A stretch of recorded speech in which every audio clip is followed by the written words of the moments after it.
Hello all you beautiful people, and welcome to the fails overall. We're going to be doing them separately. We're going to be starting off with Gallant Prime. He's going to go for what would be apparently the long jump gold medal. Not going to quite work out well. Unfortunately, Rio 2016 is still going on, but I don't think he'll quite make the distance to get in the medal position. A nice little shot on the target, but he does land short. Some would even say that's a win in some cases. Going to be moving on to ROBZ in the T25AT.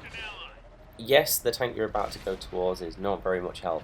The T29 is not something you should still be ramming the side of the tank with a very lightly armoured tank destroyer. You'll only get a weird look from him before he looks back and then dies eventually.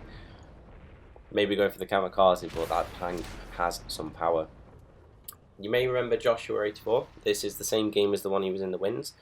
When you're reversing, a lot of stuff will generally come from the back of you, i.e. you're meant to look where you're going. Unfortunately, Joshua doesn't quite remember how far back he needs to go before he drops into the water and eventually dies.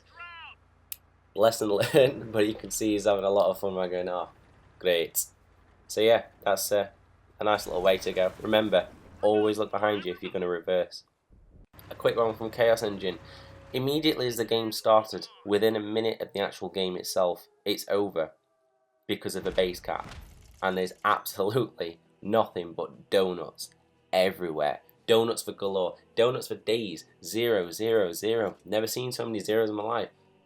Moral of the story is, stop capping the base so early. Moving on to Spiker 73 in the E4.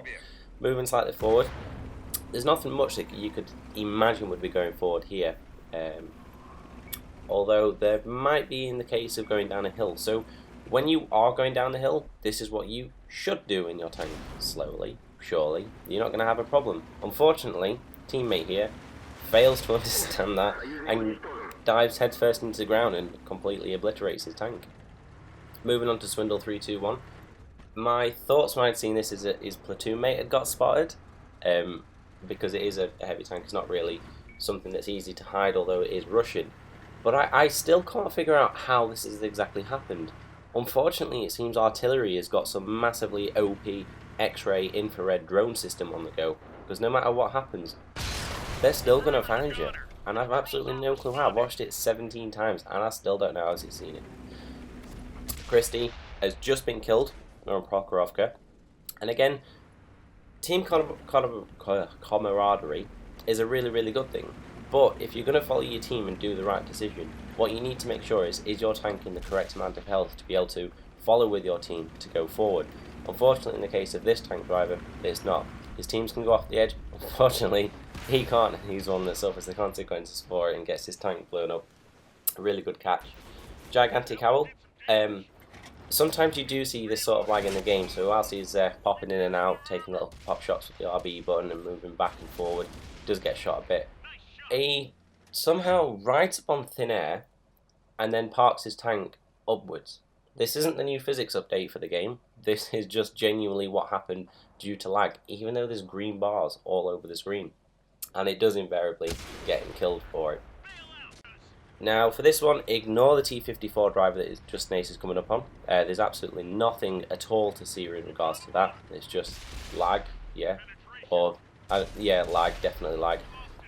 Unfortunately, whilst he does get the kill on me, one thing he does do is gets the most amazing go shot.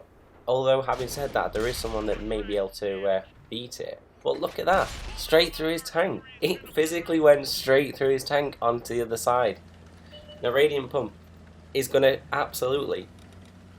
it beggars belief as to how this actually happens. I don't know how it does, and every time it does, it always flabbergasts me, no matter what tank is being played and how it's being played and the way it goes. But this blows my mind.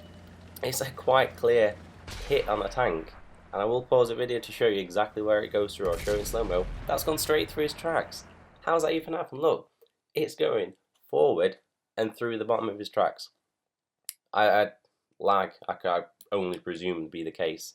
But that was it for this week's fails videos. As always, there will be voting within the forums itself, so get voting and vote for your favourite. The person who has got the most votes will get themselves 3 days premium. So there's always some prize up for grabs.